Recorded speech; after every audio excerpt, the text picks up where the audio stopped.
बोले सत्य सनातन धर्म की जय, बोले माघ महात्मा की जय। पतित पावनी करिमल हारिणी मोक्षदायिनी माँ गंगा जी का ये बड़ा पवित्र हर की पौड़ी ब्रह्म कुंड का तीर्थ क्षेत्र है। माघ का पावन महीना चल रहा है। आपने कथा में श्रवण किया कि एक अछोत सरोवर है, वहाँ पर कुछ गंधर्व कन्याएं गौरी का पूजन कर रही थी। वहीं पर अग्निप नाम के ब्राह्मण आए, जिन पर ये कन्याएं मोहित हो गई और अग्निप नाम के ब्राह्मण ने जब उनकी वार्तालाप सुनी कि ये अग्निप ब्राह्मण मुझसे वरा गया, तुमसे वरा गया, तब वो काम के मोह में न फंस जाए, वो वहाँ से चले गए। इसके पश्चात कन्याएं बड़ी मुश्किल से अपने घर में पहुँची। माताओं ने पूछा कि बेटियों क्या बात है, तुम्हें इतना विलंब क्यों हो गया? कन्या ऊचो, अपनी माताओं से कन्या कह रही है, पीड़न्त्यः किन्नरीभिस्तो सार्धं संगीतकं मुदा स्वस्थितास्तेन न ज्ञातं दिवसादि सरोवरे। कन्याओं ने कहा, हे माता, किन्नरी गण के साथ सरोवर पर संगीत की क्रीड़ा करते करते हमको समय का बोध ही नहीं रहा। हे माता, हम मार्ग में थक गई हैं, इसलिए हमारे को कंपन हो रहा है। आज इस प्रकार से माताओं को निवेदन करके ये कन्याएं सो गई। प्रातःकाल जब सूर्योदय हुआ तब कुछ इनको आशा की किरण आज प्रतीत हुई। फिर ये सब कन्याएं उसी अछोत सरोवर पर पहुंची और वहाँ स्नान किया और ब्रह्मचारी का इंतजार करने लगी। जैसे ही वो ब्रह्मचारी आया, उसको देख करके ये कन्याएं ऐसे प्रफुल्लित हो गई जैसे रात्रि के अंत में कमलनियाँ खिल जाती हैं। फिर हाथ से हाथ बांध करके उस ब्रह्मचारी को इन कन्याओं ने चारों तरफ से घेर लिया और कहने लगी, कल तुम कहाँ चले गए थे, पर आज नहीं जा सकते। कारण यह है कि अब हमने तुम्हारे को घेर लिया है, इसमें कुछ विचार नहीं करना चाहिए। ब्राह्मण से जब कन्याओं ने इस प्रकार से कहा, उन कन्याओं के भुजाओं के जाल में फंसे हुए उस ब्राह्मण ने कहा कि तुम बड़ा शुभ, अनुकूल और प्रिय वचन कह रही हो, परंतु मैं सबसे पहले ब्रह्मचर्य आश्रम में उपस्थित रह करके गुरुकुल में वेद का अभ्यास कर रहा हूं। अभी मेरा व्रत, ब्रह्मचर्य व्रत समाप्त नहीं हुआ। जिस आश्रम का जो धर्म है, विद्वानों को उसकी रक्षा करनी चाहिए। इसलिए देवियों, इस समय विवाह करना मेरा धर्म नहीं है।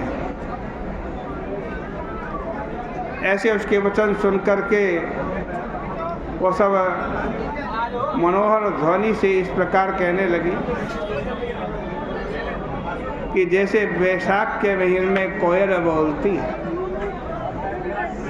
कहने लगी, ये ब्राह्मण देवता, विद्वान लोग कहते हैं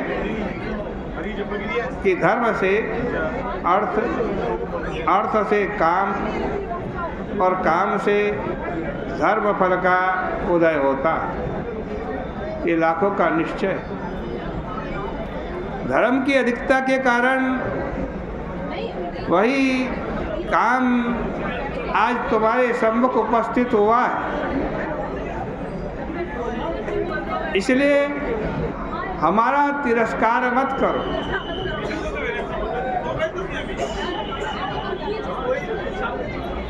फिर भी ब्रह्मचारी ने कहा, देवियों, मैं अपना ब्रह्मचर्य व्रत समाप्त करके गुरु की आज्ञा प्राप्त करके फिर आपसे विवाह करूंगा। इस प्रकार कहने पर भी वो कन्याएं बोली कि तुम सचमुच मूर्ख हो। दिव्य औषधि, दिव्य रसायन, निधि की सिद्धि, उत्तम कलाएं,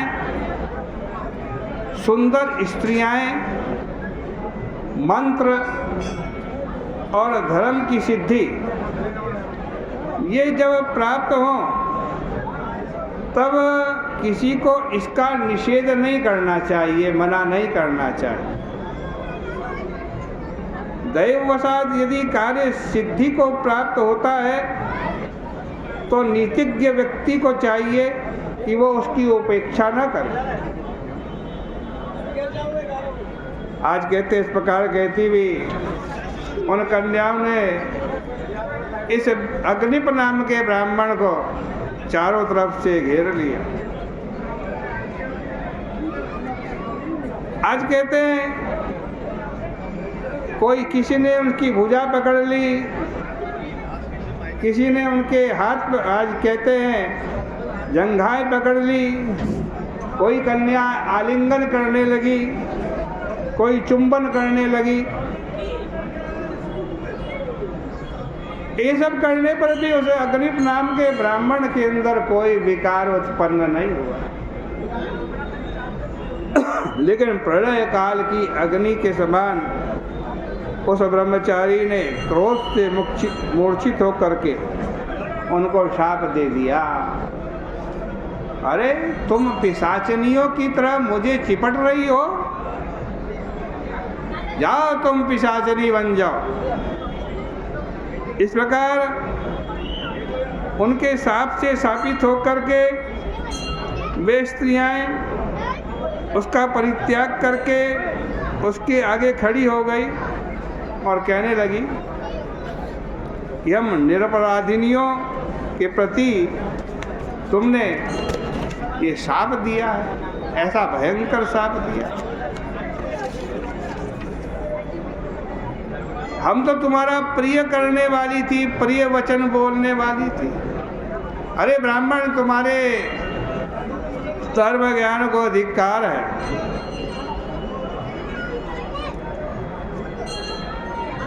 आज कहते हैं तुमने हमारे को शाप दिया, इसलिए हम भी तुम्हारे को शाप देती। हमारे शाप से तुम भी पिशाच बन जाओ। ऐसा कहने के अनंतर वे बलाएं लंबी लंबी सांस लेने लगी, मारे भूख के व्याकुल हो गई। हे राजन, तब परस्पर शाप देने के कारण उसी सरोवर में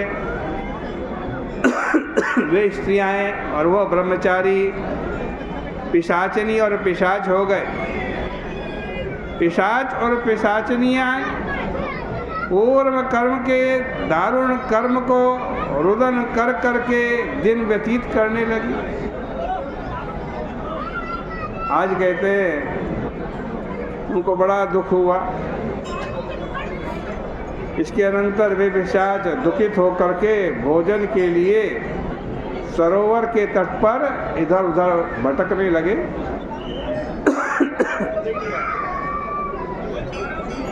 फिर एक दिन लोमश नाम के ऋषि वहां आए। पौष का महीना था, चतुर्दशी की तिथि थी। अच्छोद सरोवर में स्नान करने के लिए गए। भूख से व्याकुल उन पिशाचों ने जब उस ब्राह्मण को देखा तो उनका वध करने की कामना से सब मिल करके उनकी तरफ दौड़ने लगे। परंतु जब लोमश जी के तीव्र तेज से वे भस्म होने लगे तो उनके सम्मुख खड़े होने की शक्ति भी उनके अंदर नहीं रही, दूर खड़े हो गए। और इस समय अग्निप नाम के ब्राह्मण के जो पिता थे, जिनका नाम वेद निधि आपको बतलाया था, वो भी आ गए। उन्होंने लोमश जी के दर्शन किए, उनके चरणों को प्रणाम किया, फिर हाथ जोड़ करके सिर निभाया और बड़े मनोहर वाणी में आज बोले, हे विप्र, जब बड़े भाग्य का उदय होता है तभी आप जैसे साधु का समागम होता है। जो मनुष्य गंगादि सब तीर्थों में नित्य स्नान करता है और जो साधु समागम करता है, उन दोनों का संग करना बहुत उत्तम समझा गया। एक गुरुदेव, महात्माओं का समागम इष्ट और अदृष्ट फल प्रदान करता है, स्वर्ग प्रदान करने और रोग को हरने वाला है, किंतु इसमें उपद्रव बहुत है। ऐसा कहकर के उक्त महात्मा ने पहले के अद्भुत सारे वृत्तांत को लोमश ऋषि को सुनाया और कहा, ये गंधर्व की कन्याएं हैं और ये बटुक मेरा पुत्र है। ये सब परस्पर एक दूसरे के शाप से मोहित होकर के पिशाच योनि को प्राप्त हुए। हे मुनिश्रेष्ठ, ये सब अपने मुख की आकृति को दीन बना करके आपके सामने खड़े हुए हैं। अब आपका दर्शन करने से इन बालाओं का उद्धार हो जाएगा। सूर्योदय होने पर क्या अंधकार गुफा में नहीं चला जाता? हे राजन, यह सुनकर के लोमश जी का चित्त दया से आर्द्र हो गया। अतएव वे पुत्र के दुख से दुखित उस मुनि से बोले कि हमारी कृपा से शीघ्र ही इन बालकों को स्मृति प्राप्त होगी और अब हम उस धर्म का वर्णन करते हैं जिससे कि इनका आपस का शाप नष्ट हो जाएगा। इस प्रकार से श्री पद्म पुराणे उत्तरखंडे माघ मास महात्म्ये वशिष्ठ दिलीप संवादे गंधर्व कन्या शाप प्रदानम नाम 16अध्याय श्री कृष्णार्पणमस्तु। इस 16वें अध्याय की कथा के पुण्य को भगवान के श्री चरणों में अर्पित करते हैं। बोली गंगा मैया की जय।